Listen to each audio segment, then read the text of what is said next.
Hello mga kabibig! Welcome back sa ating bagong YouTube channel. Ito ang pinakamaingay na YouTuber sa balat ng YouTube. Ako si Kabibig, maglalagdabag na tao with evidence. Meron na daw bagong kapalit ni Vice Ganda sa McDo. Kasi trending ngayon na maraming mga DDS, maraming supporter ni Pangulong Duterte na McDon't, hashtag McDon't, boycott McDo. Sabi pa nga na isang nag-comment dito na tinanggal daw ang isang malaking tawag dito, tarpaulin na nandun ang pagmumukha ni Vice Ganda sa Davao. I don't know kung totoo ba yun.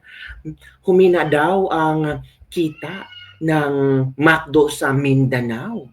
Yun ang mga chika-chika na wala naman tayong nakuhang pruweba. So, sa inyo mga kabibig, kumakain pa ba kayo ng McDo?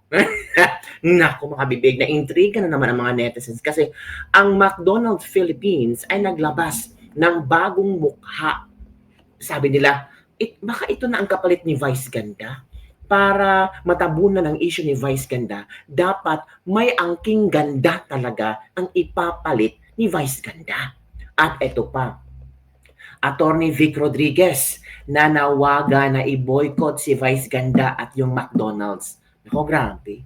Aapektuhan talaga ang McDonald's no sa ginawa ni Vice Ganda. Hindi kasi nag-isip-isip si Vice Ganda. Pero sabi naman ni Direk Daryl Yap, may plano talaga na ganun. Nagtagumpay naman sila.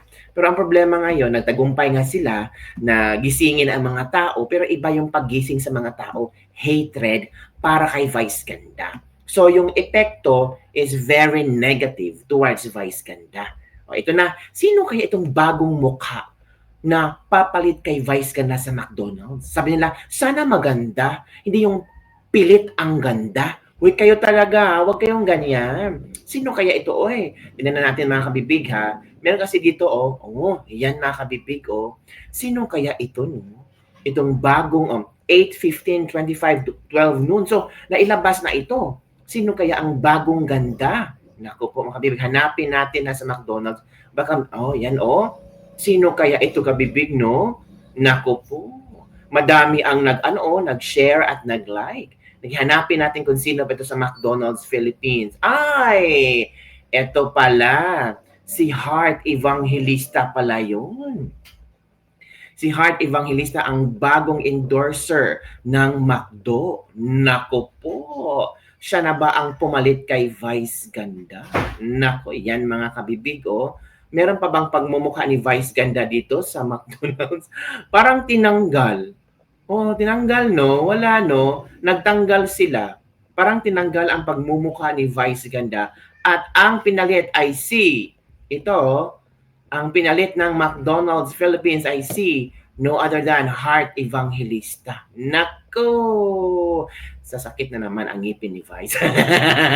Yun, kabibig. So, si Heart Evangelista pala ang, I don't know kung kapalit or bagong endorser ng McDo. So far, natingnan natin sa McDonald's Philippines kung nandun pa rin ba ang pagmumukha ni Vice Ganda, parang hindi na yata na makita. Tingnan natin ha, McDonald's Philippines. Sa Facebook, tingnan natin kung baka nandun ang magmumukha ni Vice Ganda.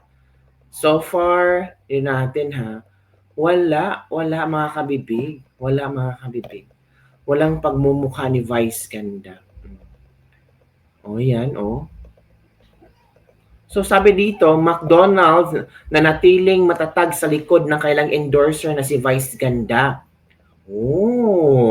Marami ang humangas panindigan ng McDo Philippines at patuloy ang suporta ng publiko para sa brand at kay Vice Ganda. Sa katunayan, dagsa pa rin ang kumakain sa iba't ibang McDo branches, sabi dito ha. Ito yung sinabi dito. Grabe, no? Mga boycott McDonald's PH. Vice Ganda used his show to insult and disrespect former President Rodrigo Roa Duterte, the man who loved and protected our country against drugs and criminality. And who is the one of his biggest sponsors? McDonald's daw, kay Vice Ganda. If you love the Philippines and respect leaders who serve with integrity, we must not support a brand that supports disrespect. Grabe. Ipakita ako sa inyo, baka sabihin nyo namang gawa-gawa ko yan. Ito yung pinost ng isang Facebook fan page. Yan. Yan, Yan mga kabibig ha, yan.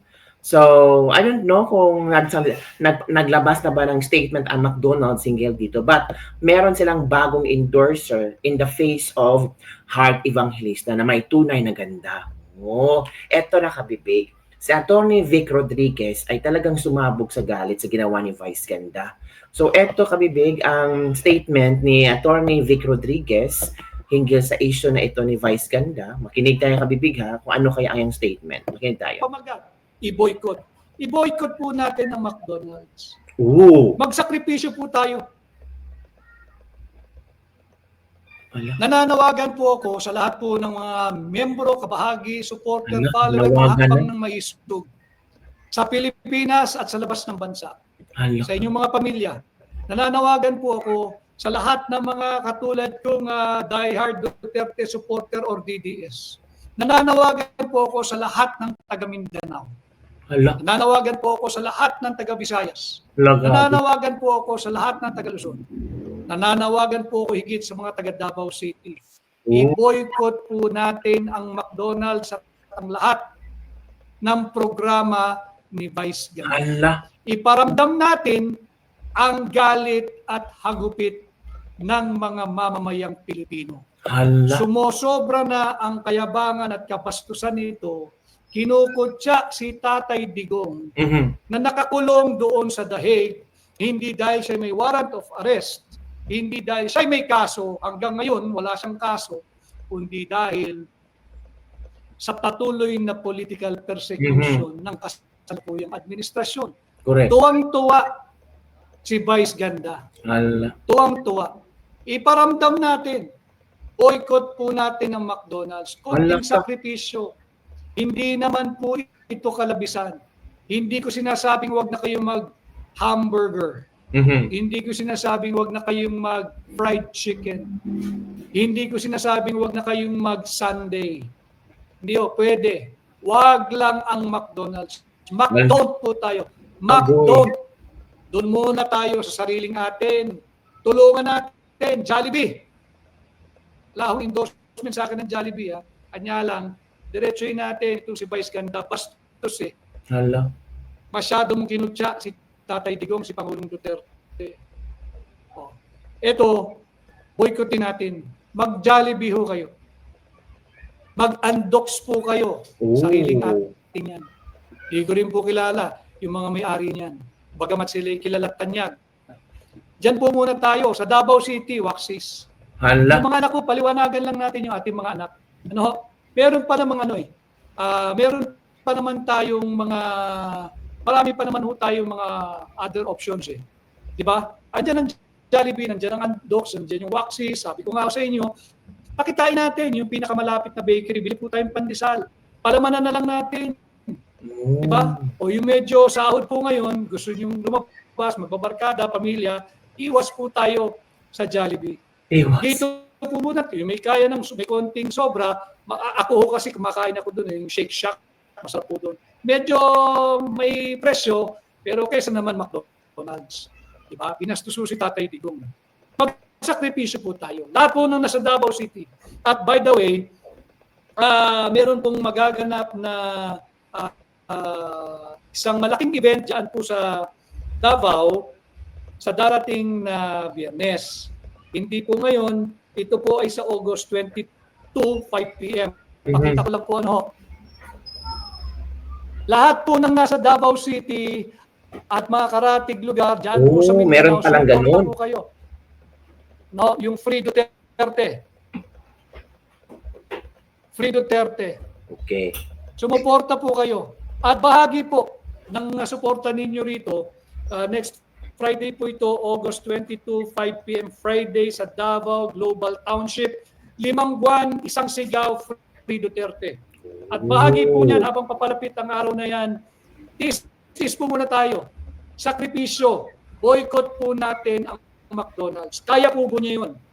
Yung ating mga kababayan taga Mindanao, Visayas, at yung mga kababayan natin sa Luzon, yung mga kapatid natin sa KOJC, mahal na mahal ninyo si Tatay Digong.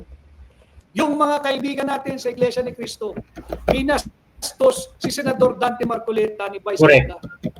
Boycottin natin lahat ng programa ni Vice Ganda. Boycottin natin ang McDonald's hanggat yung Vice Ganda na yan ay hindi na lumalabas at humingi ng public sincere apology. Pinakamaganda ay naku, poprotektahan ka pa namin, Vice Ganda. Sumali ka dito sa Pre Duterte next Friday.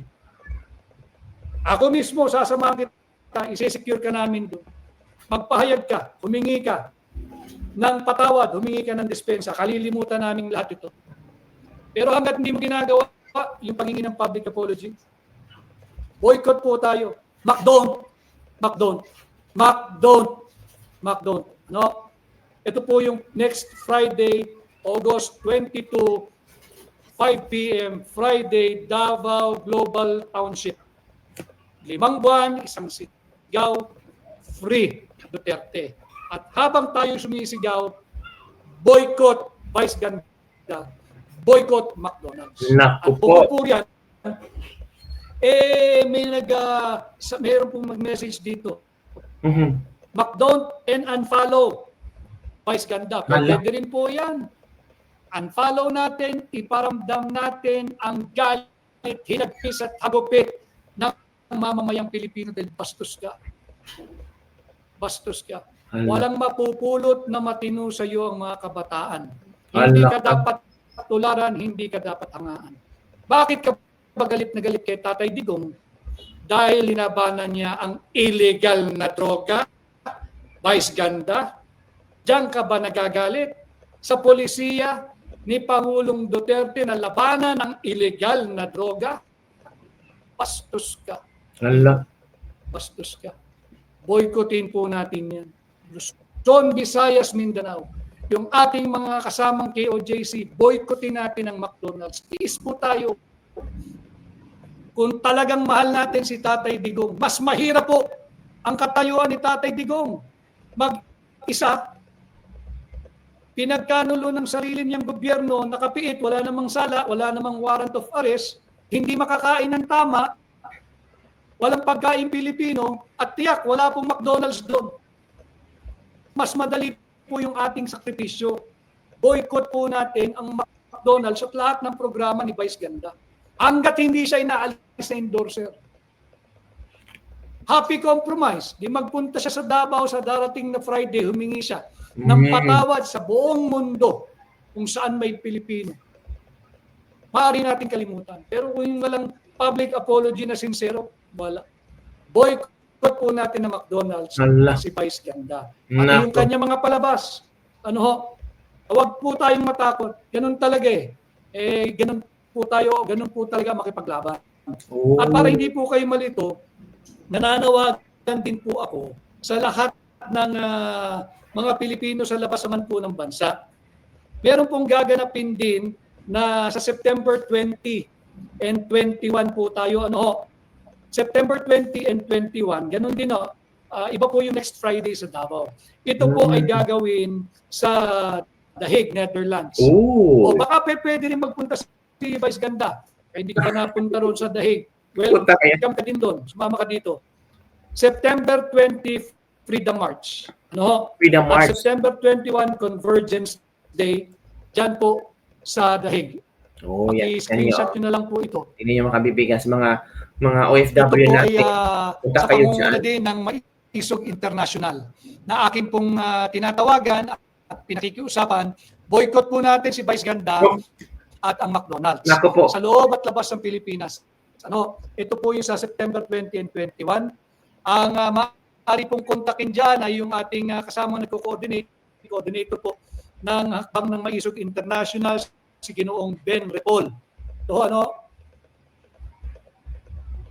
Yan, September 20 to 21, International Monument, The Hague, Netherlands, Convergence Day towards Camaraderie and Freedom and Justice. Yan po mga kabibig ang sinabi ni Attorney Vic Rodriguez, mga kabibig. Meron akong video kabibig na nakita kanina ba? Na isang video na isang netizen kung saan sinabi niya na tila yata naapektuhan na ba ang McDonald's. So ito, yung Duterte effects, ramdam na talaga sa Davao City, lalo na sa McDonald's, kasi ang sabi daw nila ng mga taga Davao ay bumaba daw talaga, ay wala daw talagang tao sa mga McDonald's ngayon sa Davao City. Yung Duterte effects, ramdam na talaga sa Davao City, lalo na sa McDonald's, kasi ang sabi daw nila ng mga taga Davao ay bumaba daw talaga, ay wala daw talagang tao sa mga McDonald's ngayon sa Davao City. So yun kabibig, sabi ng nag-video nito, I don't know, wala pa naman tayong nakita mga ilang video na sasabi talaga na totoong binoykot ng mga tao. So yun ang kabibig, ano sa iyong reaction, ibo-boycott ba natin ang McDonald's just because of vice ganda? Comment down below and don't forget to like, subscribe, and share this video. Bye everyone, see you next time.